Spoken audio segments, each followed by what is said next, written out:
Agar sizning nomingizda bank kartasi, telefon raqam, Telegram akkaunt, onlayn kredit ilovasi yoki davlat xizmatlaridagi shaxsiy kabinetingiz bo'lsa, bu videoni albatta oxirigacha ko'ring. Chunki hozir men aytadigan ma'lumot faqat bitta odamga emas, deyarli hammaga tegishli. Bugun firibgarlar oddiy qo'ng'iroq, SMS, Telegram xabar yoki soxta havola orqali odamlarning pulini, pasport ma'lumotini, bank kartasini, hatto nomiga kredit rasmiylashtirish imkoniyatini qo'lga kiritishyapti. Men bu mavzuni mutaxassis sifatida sodda tilda tushuntiraman. Avval qanday edi, hozir nima o'zgardi, kim ehtiyot bo'lish kerak, qaysi xatolar eng xavfli va eng muhimi bunday vaziyatda nima qilish kerak. Hozirning o'zida kanalga obuna bo'ling va videoga like bosing. Chunki bu ma'lumotni sizning yaqinlaringiz ham ko'rishi kerak. Ayniqsa ota-onangiz, talabalar, pensionerlar, tadbirkorlar va bank ilovalaridan foydalanadigan har bir inson uchun bu juda muhim. Avvallari firibgarlik ko'proq bozorda, ko'chada yoki oddiy savdo jarayonida uchrardi. Masalan, kimdir soxta tilla sotardi. Kimdir qarz olib qaytarmasdi. Kimdir hujjatsiz mashina oldi sotdi qilardi. Bunday firibgarlikda odam ko'pincha firibgarni yuzma-yuz ko'rardi. Hech bo'lmasa uning ismi, manzili yoki tanishlari haqida tasavvurga ega bo'lardi. Hozir esa vaziyat butunlay o'zgargan. Endi firibgar sizga boshqa shahardan, boshqa viloyatdan, hatto boshqa davlatdan turib zarar yetkazishi mumkin. U sizni ko'rmaydi, siz ham uni ko'rmaysiz. U faqat bitta narsaga tayanadi. Sizning shoshishingizga, qo'rquvingizga, ishonuvchanligingizga yoki texnologiyani yetarli bilmasligingizga. Eng xavfli tomoni shundaki, bugungi firibgarlar juda ishonchli gapiradi. Ular bank xodimi bo'lib gapiradi. Ichki ishlar organi vakili bo'lib gapiradi. Soliq yoki davlat xizmatlari nomidan yozadi. Hatto qarindoshingizning suratidan foydalanib, uning nomidan pul so'rash ham mumkin. Men ko'p uchratadigan asosiy sxema shunday. Odamga telefon qilinadi va kartangizdan pul yechilmoqda.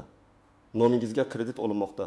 Akkauntingiz bloklanadi. Jarima chiqdi, yutuq yutdingiz. Yoki tezda tasdiqlash kodini ayting deyiladi. Odam vahimaga tushadi. Vahima esa firibgarning eng kuchli qurolidir. Chunki odam qo'rqqanda tekshirishni unutadi. Yaqiniga maslahatlashmaydi. Bankka o'zi qo'ng'iroq qilmaydi. Faqat qarshisidagi odam aytayotgan harakatlarni bajaradi. Oldin bank kartasidan pul yechish uchun kartaning o'zi yoki PIN kod kerak bo'lardi. Hozir esa ko'plab amallar SMS kod, ilova paroli, biometrik tasdiq, bir martalik kod yoki havola orqali amalga oshiriladi. Bu qulaylik odamlar uchun yaxshi, lekin ehtiyotsizlik bo'lsa, firibgar uchun ham imkoniyat yaratadi. Ayniqsa telefon raqamingiz bank kartangizga ulangan bo'lsa, o'sha raqamga kelgan kodni begona odamga aytish deyarli pulingizni o'zingiz topshirish bilan barobar. Birinchi navbatda men juda aniq qo'yda aytaman.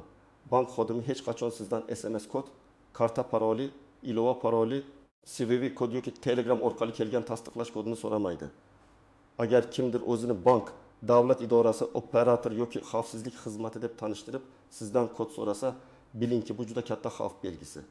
Masalan, oddiy bir vaziyatni olaylik. Sizga qo'ng'iroq qilishadi va assalomu alaykum, biz bank xavfsizlik bo'limidanmiz. Hozir sizning kartangizdan 2.800.000 so'm yechilmoqchi. Operatsiyani bekor qilish uchun SMS kodni ayting deyishadi. Ko'p odam shu joyda o'ylaydi. Agar kodni aytmasam, pulim ketib qoladi. Aslida esa aksincha, siz kodni aytganingizdan keyin pul ketadi.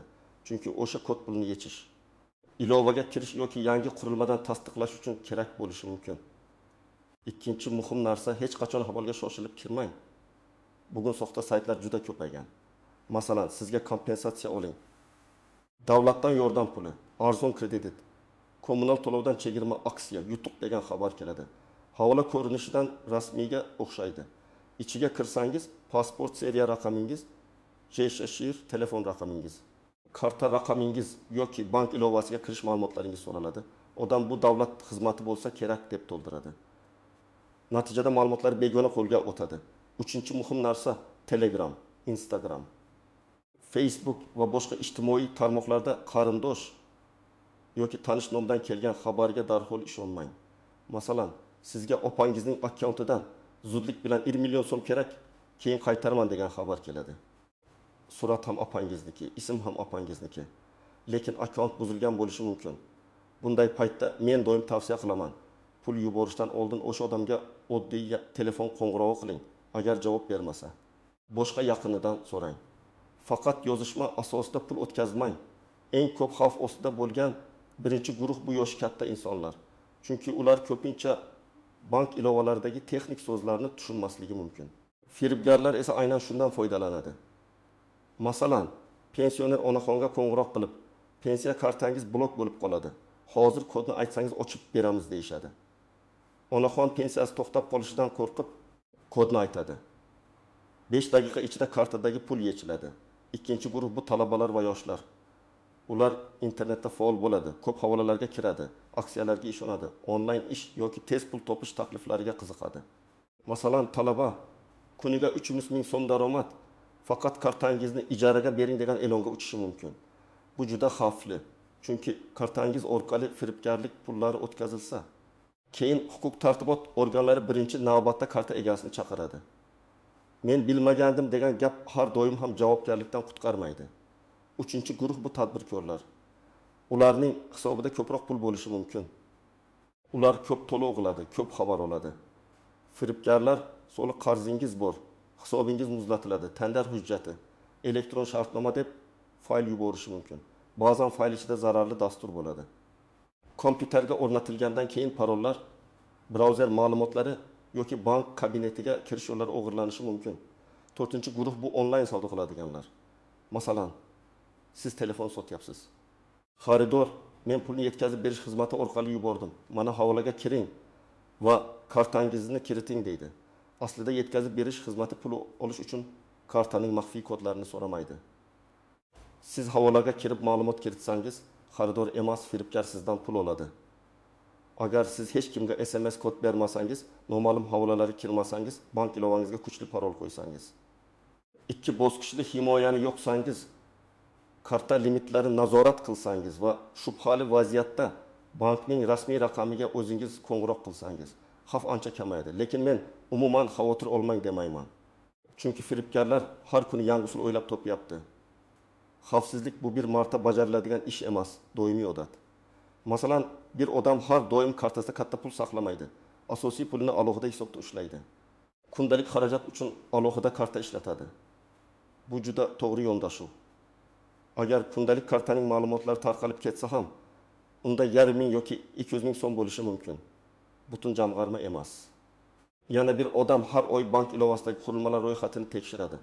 Agar begona telefon ulangan bo'lsa, darhol chiqarib tashlaydi. Bu ham oddiy, lekin juda foydali himoya. Birinchi misol, bir kishiga kechqurun qo'ng'iroq qilishadi. Sizning nomingizga 12 million so'm kredit rasmiylashtirilmoqda. Agar siz olmagan bo'lsangiz, hozir bekor qilamiz deyshadi. Keyin uni video aloqaga chaqirishadi. Pasportini ko'rsatishni so'rashadi. Yuzini kamera oldiga tutishni aytishadi. Odam qo'rqib hammasini qiladi. Natijada firibgarlar uning ma'lumotlaridan foydalanib, boshqa moliyaviy xizmatlarda ariza topshirishga urinadi. Bu yerda asosiy xato, odam bankka o'zi qo'ng'iroq qilmadi. Rasmiy ilova yoki rasmiy ofis orqali tekshirmadi. Noma'lum odamga pasportini ko'rsatdi. Ikkinchi misol, bir ayolga Telegramda dugonasi nomidan xabar keladi. Bolam kasalxonada, tezda 700 ming so'm yubor, ertaga qaytaraman. Ayol o'ylamasdan pul yuboradi. Keyin dugonasiga qo'ng'iroq qilsa, u hech narsa so'ramaganini aytadi. Akkaunt buzilgan bo'lgan. Bu holatda o'tin soniyalik qo'ng'iroq 700 ming so'mni saqlab qolardi. Uchinchi misol, bir talaba internetda onlayn ish, kartaga kelgan pulni boshqa kartaga o'tkazasiz, har operatsiyadan 5% sizga degan taklifga rozi bo'ladi.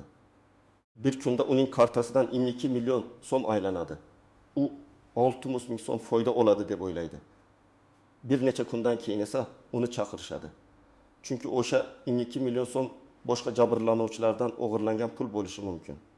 Shuning uchun kartani ijaraga berish, karta orqali begona pul aylantirish, men faqat vositachiman deb o'ylash juda xavfli. 4-misol, bir tadbirkorga elektron pochta orqali shartnoma loyihasi degan fayl keladi. Fayl nomi rasmiy ko'rinadi. Ichida muhr va rekvizitlar bor deb o'ylaydi. Ochgandan keyin kompyuter sekinlashadi. Keyin bank kabinetiga kirishda muammo boshlanadi. Bunday holatlarda zararli dastur parollarni yozib olishi yoki masofadan kirish imkonini berishi mumkin. Tadbirkorlar kompyuterida antivirus, yangilangan tizim va alohida bank qurilmasi bo'lishi kerak. Ba'zi odamlar menga bankdan qo'ng'iroq qilishgan, demak hammasi soxta emasmi deb so'raydi. Yo'q. Bank haqiqatan ham ayrim hollarda mijozga qo'ng'iroq qilishi mumkin. Masalan, shubhali operatsiyani aniqlasa, karta faoliyatini aniqlashtirishi mumkin. Lekin farq shundaki, haqiqiy bank xodimi sizdan maxfiy kodni so'ramaydi. U operatsiyani tasdiqlaysizmi yoki yo'qmi deb so'rashi mumkin. Lekin SMS kodni ayting, ilovaga kirib men aytgan tugmani bosing. Kartangizning orqa tomonidagi 3 xonali kodni ayting demaydi. Yana bir nozik jihat. Firibgarlar raqamni soxtalashtirishi mumkin. Telefon ekranida bankka o'xshagan raqam chiqishi ham sizni 100% ishontirmasligi kerak. Chunki texnik usullar orqali qo'ng'iroq qiluvchi raqamni o'zgartirib ko'rsatish holatlari uchraydi.